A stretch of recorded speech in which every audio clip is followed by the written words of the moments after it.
Hello छात्रों, मैं निरंजन कुमार स्वागत करता हूं आप सभी को आपके अपने इस YouTube channel star coaching centre Jamune में। आज हम आपके लिए लेकर के आए हैं 10वीं कक्षा के हिंदी पाठ्य पुस्तक को, जिसका पहला काव्य पाठ हम देखने वाले हैं। यानी पहले कविता के अंतर्गत हम देखेंगे पद नामक अध्याय को या चैप्टर को, जिसके रचयिता हैं यानी कवि हैं सूरदास। यानी सूरदास के द्वारा उद्धृत इस कविता के बारे में हम विस्तार से अध्ययन करेंगे और अध्ययन करने के बाद इसके प्रश्नों को हल करने का प्रयत्न करेंगे। आज हम इसकी पूरी तरह से व्याख्या करेंगे। व्याख्या के द्वारा इसमें क्या कहा गया है उसको हम आपको समझाएंगे। इसके बाद इसमें जो भी प्रश्न होंगे उसको हम हल करने का प्रयास करेंगे। तो चलिए इसके बारे में थोड़ा विस्तार से जान लें। आखिर यह प्रसंग कहाँ का है। जैसे प्रेम प्रेम एक ऐसी चीज है जो किसी के साथ हो जाए तो उसके लिए लोग सब कुछ छोड़ देते हैं। जैसे एक गाना याद होगा आपको, उसमें कहा गया है, मोहब्बत भी क्या चीज है, ना जीने देती है ना मरने देती है, हर वक्त या हर समय उसका चेहरा हमारे आंखों के सामने होता है। उसी प्रकार से ये सिर्फ आज की बात नहीं है। हम आपको मतलब ये जो चैप्टर हम पढ़ रहे हैं उसमें द्वापर युग में भी यही समस्या थी। वो किसके साथ? कृष्ण और गोपियों के साथ। गोपियां जो हैं वो कृष्ण के साथ अनन्य प्रेम करने लगती हैं और जब कृष्ण गोपियों को छोड़ करके और मथुरा चले जाते हैं और किसी कारणवश काम में जुट जाने के बाद या फिर राजकाज में जुट जाने के बाद वो गोपियों के पास वापस नहीं लौट पाते, तब उद्धव के द्वारा या उद्धव के माध्यम से। अब आप ये पूछ सकते हैं कि सर उद्धव कौन है? तो किसी किसी स्थान पर उनको कृष्ण का मामा बोला गया है, तो कहीं कहीं भाई का दर्जा दिया गया है। तो चाहे वो उद्धव कोई भी हो, हमको सिर्फ ये समझना है कि उद्धव जो हैं उनके माध्यम से कृष्ण योग का संदेश गोपियों के पास लेकर के आते हैं। आखिर ये योग का संदेश है क्या? योग का संदेश इसलिए गोपियों के पास लेकर के आते हैं क्योंकि गोपियां जो है पिछले जन्म में साधु संत हुआ करती थी, लेकिन जब कृष्ण के साथ उनको स्वांग करने का इच्छा हुआ तो उन्होंने अनेक प्रकार से तपस्याएं की, जिसके कारण उनको ये वरदान प्राप्त हुआ कि जब हम द्वापर युग में जन्म लेंगे तो आपके साथ स्वांग करेंगे। तो इस घटना को आज वो पाए हैं और जब कुछ दिन तक स्वांग करने के बाद गोपियां उनसे विग्रह हो जाती है या अलग हो जाती हैं तो उनको ये पिछले जन्म की बात याद नहीं रहती और कृष्ण जो हैं वो तो सर्वव्यापी हैं, सर्वज्ञ हैं, सभी चीज उनको ज्ञात हैं। तो वो अब गोपियों को कहते हैं कि आपका जो समय है हमारे साथ स्वांग करने का वो बीत चुका है। अब आप पुनः योग के लीन हो जाएं, यानी योग में लीन हो जाएं और अपना कर्तव्य पूरा करें। लेकिन गोपियां इसको समझ नहीं पाती हैं। तो जब कृष्ण उद्धव के माध्यम से योग का संदेश उनके पास ले जाते हैं, यानी गोपियों के पास ले जाते हैं, तो गोपियों का दर्द और बढ़ जाता है। इस पूरे कविता में हम इसी दर्द भाव को और उद्धव को जो अवहेलना करते हैं या फिर उलाहना देते हैं, गुस्सा में आकर के, दुख में आकर के, उसी के बारे में पूरे इस कविता में वर्णन किया गया है, जिसको हम समझते हैं। तो ये जो कविता है उसका नाम है पद, और ये जो पद नाम का कविता है वो किसके द्वारा लिखा गया है? तो लिखा गया है सूरदास के द्वारा। और ये जो पद है ना, ये पद पूरी तरह से प्रेम पर ही आधारित है। मतलब इसमें कृष्ण और गोपियों के बीच अनन्य प्रेम को दर्शाया गया है। मतलब इतना ज्यादा प्रेम को कि उसे छोड़ा नहीं जा सकता। तो इसके माध्यम से गोपियां आखिर कहना क्या चाहती हैं उसके बारे में हम लोग बात करते हैं। तो चलिए सबसे पहले हम पहले पंक्ति को देखते हैं।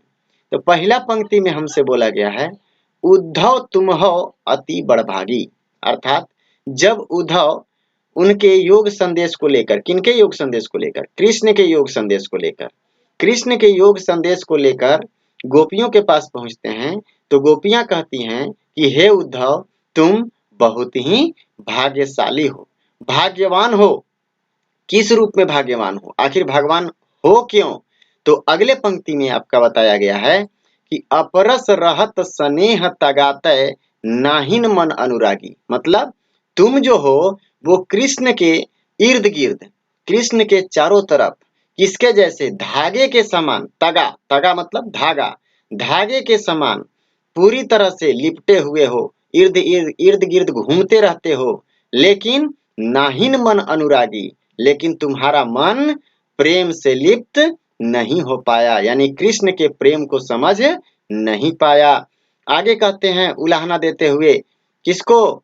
उद्धव को। कौन कह रहे हैं? गोपियां कह रही हैं। क्या कह रही हैं? अगले पंक्ति में बोला गया है, पुरैनी पात रहत जल भीतर तारस देह न दागी। मतलब जिस प्रकार पुरैनी पात का अर्थ होता है कमल का पत्ता, रहत जल भीतर मतलब जल के भीतर रहता है, ता रस देह न दागी, लेकिन फिर भी उसका जो रस है, किसका रस? जल का रस या जल का जो भी लक्षण होता है वो किस पर दाग नहीं लगता, यानी कमल के पत्ते के ऊपर दाग नहीं लगने देता। तो इस पंक्ति में हमसे स्पष्ट रूप से ये कहा गया है कि कमल का पत्ता जिस प्रकार पानी में रहने के बाद भी पानी के रस को अपने में नहीं पड़ने देता है, नहीं चिपकने देता, उसी प्रकार हे उद्धव, तुम भी भाग्यशाली हो कि कृष्ण के इर्द गिर्द रहकर भी उनके प्रेम को समझ नहीं पाए। आगे कहता है अगले पंक्ति में, ज्यो जल माह तेल की गागरी बूंद न ताकौ लागी। यानी जिस प्रकार तेल से भरी हुई गागर में बूंद, एक बूंद भी पानी का ऊपर से डाल दिया जाए तो वो पानी उस पर रह नहीं पाता है, टिक नहीं पाता है। उसी प्रकार हे उद्धव, तुम कृष्ण के प्रेम को समझ नहीं पाए हो। यदि तुम कृष्ण के प्रेम को समझ पाते तो आज ये योग का संदेश हमारे लिए लेकर नहीं आते। हम किस प्रकार से प्रेम कर रहे थे वो तुम इस बात को समझ नहीं पाओगे, क्योंकि तुम कृष्ण के साथ रहकर भी उनके प्रेम को नहीं समझ पाए, तो हमारे कहे अनुसार तुम कैसे समझ पाओगे?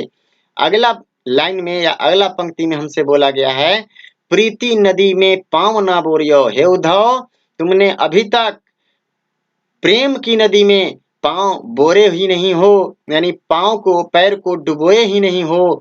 दृष्टि न रूप परागी, और ना ही कृष्ण के दृष्टि को या फिर कृष्ण के चेहरे को अपनी दृष्टि से प्रेम भाव से देखे हो। अगर उनके चेहरे को एक बार देख लेते ध्यान पूर्वक तो उनके प्रेम में इतने लीन हो जाते कि आप इस योग भरे संदेश को लेकर हमारे पास नहीं आते, क्योंकि आपको ये आभास हो जाता कि प्रेम रूपी गागर में डूब जाने के बाद उससे निकलने का कोई चांस नहीं है। लेकिन आप इसे समझ नहीं पाएंगे। इसके बाद अगले पंक्ति में आपसे बोला गया है, सूरदास अबलाहम भोरी गुर चाटी ज्यों पागी। सूरदास जो हैं वो अबला नारी, यानी गोपियां कहती हैं सूरदास के लिखे गए कविता के माध्यम से कि हे उद्धव, हम तो अबला नारी हैं, और अबला नारी जिस प्रकार से, और ऐसा अबला नारी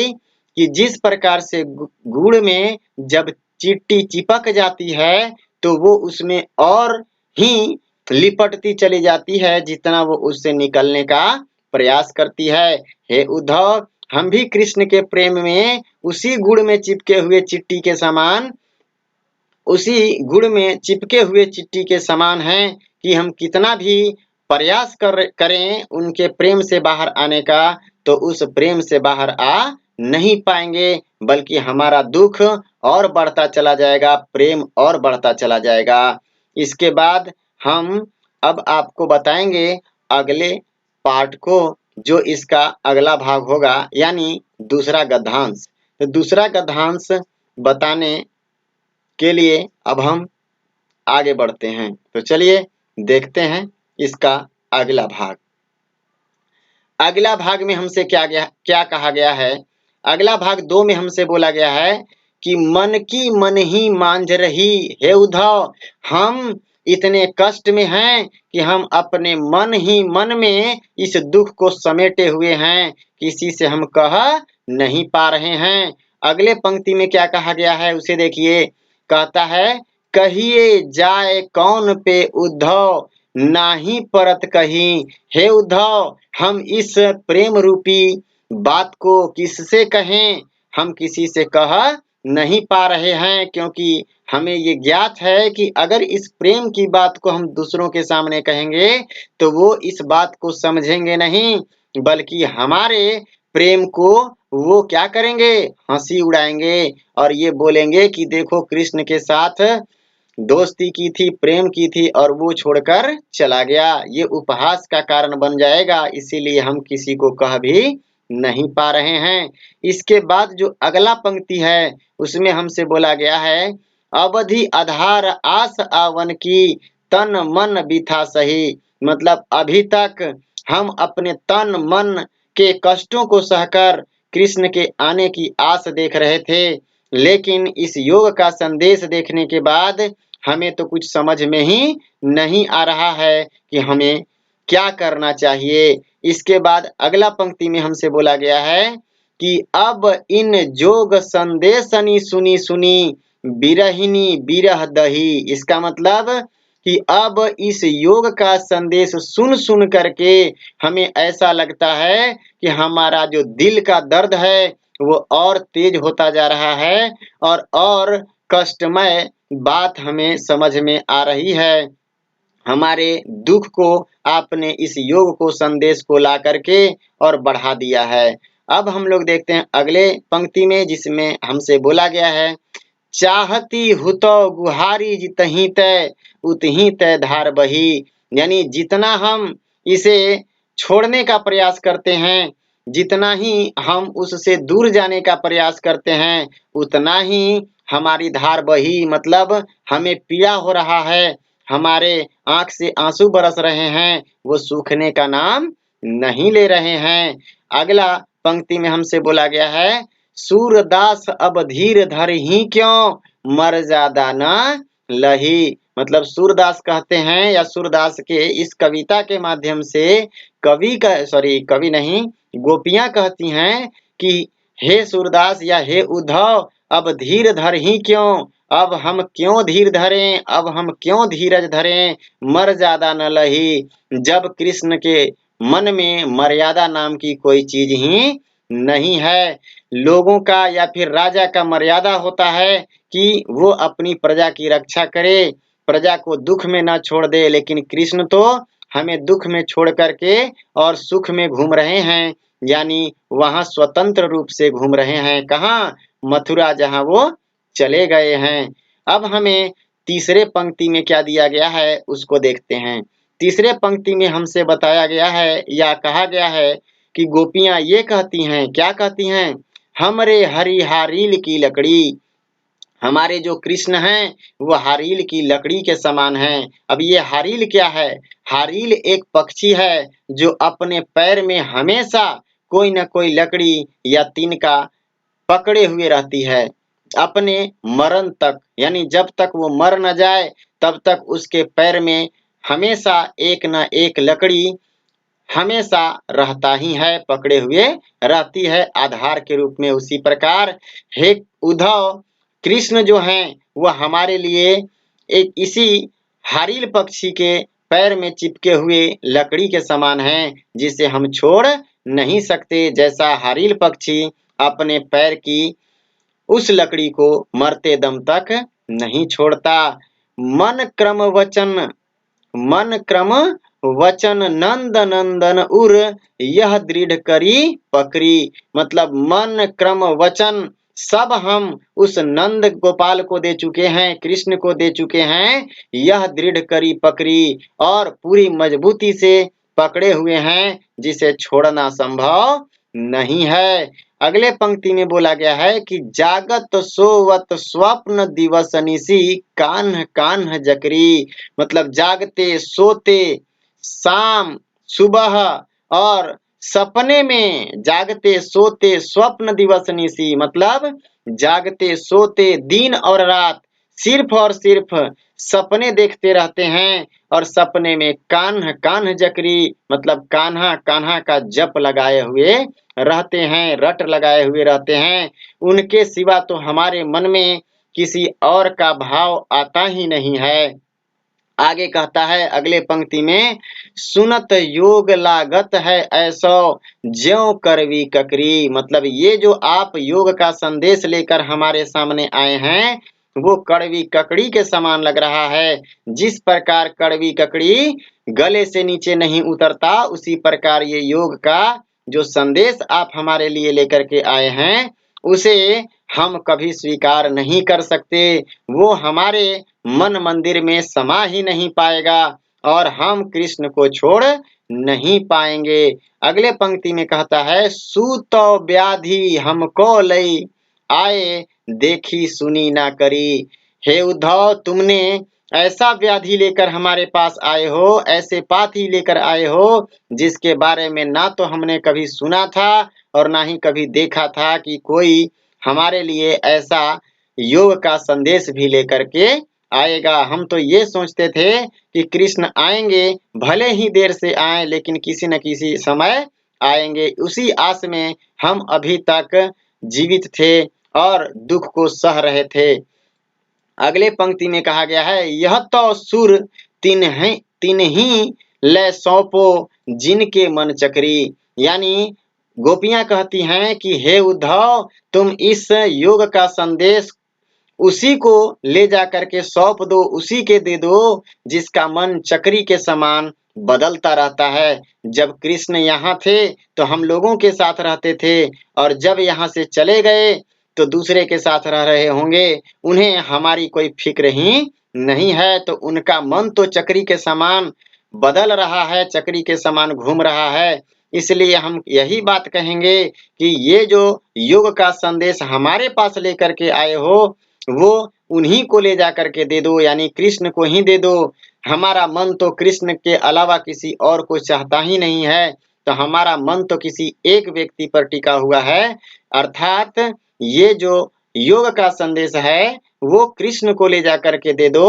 हमें इस योग के संदेश की कोई जरूरत नहीं है।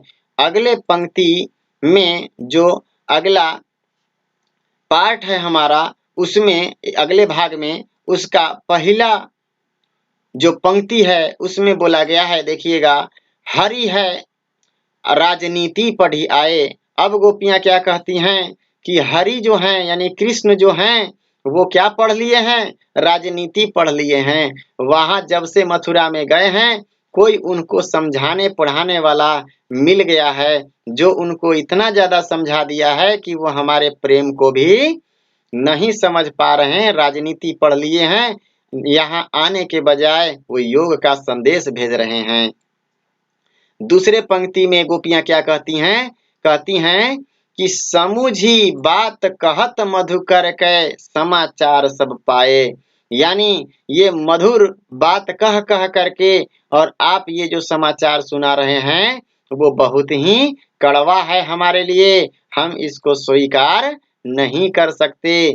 आगे कहता है कि एक अति चतुर हुतै पहले ही अब गुरु ग्रंथ पठाए, यानी पहले से तो ये कृष्ण चतुर थे ही, अब लगता है उन्हें कोई गुरु ग्रंथ पढ़ा दिया है और गुरु ग्रंथ पढ़ा करके राजनीति पढ़ा दिया, जिसके कारण वो हमारे पास आने के बजाय योग संदेश उद्धव के द्वारा भेज रहे हैं।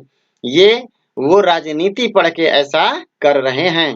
आगे कहता है, बुद्धि बढ़ी बुद्धि जानी जो उनकी योग संदेश पढ़ाए, यानी उनकी बुद्धि इतनी बढ़ गई है कि अब वो हमारे पास आने के बजाय योग का संदेश भेज रहे हैं। आगे कहता है, उद्धव भले लोग आगे आगे के परहित डोलत धाये, यानी तुम जो हो वो भले लोग हो जो उनके कहे पर यहाँ वहां डोल रहे हो और पाथी लेकर घूम रहे हो। तुम बहुत ही भाग्यशाली हो कि कृष्ण के प्रेम को समझ नहीं पा रहे हो और ना ही उनके प्रेम में विलीन हो पाए हो।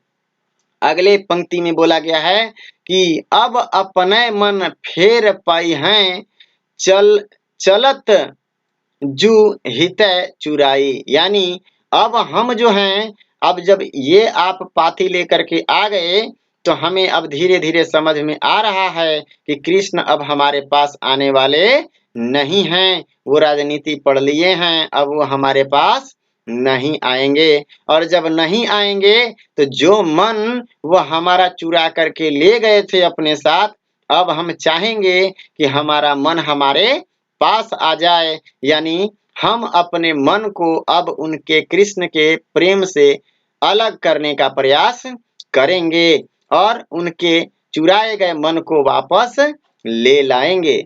अगला पंक्ति में कहा गया है, ते क्यों अनीति करे आपुन, जे और अनीति छुड़ाए, यानी वो जो हैं वो क्यों अपने आप अनीति कर रहे हैं, जो दूसरों को अनीति करने से छोड़ने को कहते हैं। यानी कृष्ण जो हैं वो दूसरे से ये कहते हैं कि कोई अनीति ना करे, तो वो अनीति क्यों कर रहे हैं? जो नीति है, मर्यादा है एक पुरुष का या फिर एक राजा का, वो अपने जो राजधर्म है उसको क्यों नहीं मान रहे हैं? आखिर वो ये अनीति क्यों कर रहे हैं? नीति से अलग का बात क्यों कर रहे हैं? आगे कहता है अगले पंक्ति में कि राजधर्म तो यह सुर जो प्रजा न जाहि सताए, यानी हे सूरदास के माध्यम से बोलना चाह रही हैं गोपियां कि हे उद्धव या फिर हे सूरदास, राजधर्म तय यह है, मतलब राजधर्म तो ये है जो प्रजा न जाहि सताए, यानी प्रजा को सताया न जाए। लेकिन कृष्ण तो हम जो हैं वो उनके प्रजा हैं और वो हमको क्या कर रहे हैं? सताने का काम कर रहे हैं। तो ये उनकी मर्यादा तो नहीं है और ना ही उनका ये राजधर्म कहता है कि किसी भी व्यक्ति को यानी प्रजा को सताना नहीं चाहिए। अगर वो सताते हैं तो वो राजधर्म का पालन नहीं कर रहे हैं। इन्हीं सब बातों के साथ ये कविता जो है वो समाप्त होता है। इससे हमें ये स्पष्ट पता चल जाता है कि गोपियां कृष्ण से किस प्रकार अनन्य प्रेम करती हैं, मतलब उन्हें छोड़ना नहीं चाहती। इस पर आधारित प्रश्न हम अगले पार्ट में आपको बताएंगे। तब तक आप इस अध्याय को बार बार पढ़िए, सुनिए और इसके अर्थ को समझिए। और अर्थ को समझने के बाद आप क्या करेंगे, जब हम दूसरे वीडियो को अपलोड करेंगे तो आप उसके प्रश्न उत्तर को भी ध्यान पूर्वक समझेंगे और समझ करके याद करेंगे, ताकि परीक्षा में जाने के बाद आप उसे आसानी से लिख सकें। अगर आप इस चैनल को सब्सक्राइब, कमेंट और शेयर नहीं किए होंगे या लाइक नहीं किए होंगे तो कर दें, ताकि जब भी हम इसका अगला वीडियो अपलोड करेंगे तो आपके पास अवश्य नोटिफिकेशन चला जाए। और जब नोटिफिकेशन आपके पास जाएगा तो ये पता चल जाएगा कि स्टार कोचिंग सेंटर जमुने नामक चैनल से एक वीडियो अपलोड हो चुका है। शायद वो हिंदी का पार्ट 2 ही हो। तो हिंदी का पार्ट 2 जो हम बनाएंगे पद का, उसमें आपको अगला बार परिभाषा बोल रहे हैं, प्रश्न उत्तर अवश्य मिलेगा। अगले पार्ट का करें इंतजार। तब तक के लिए गुड बाय।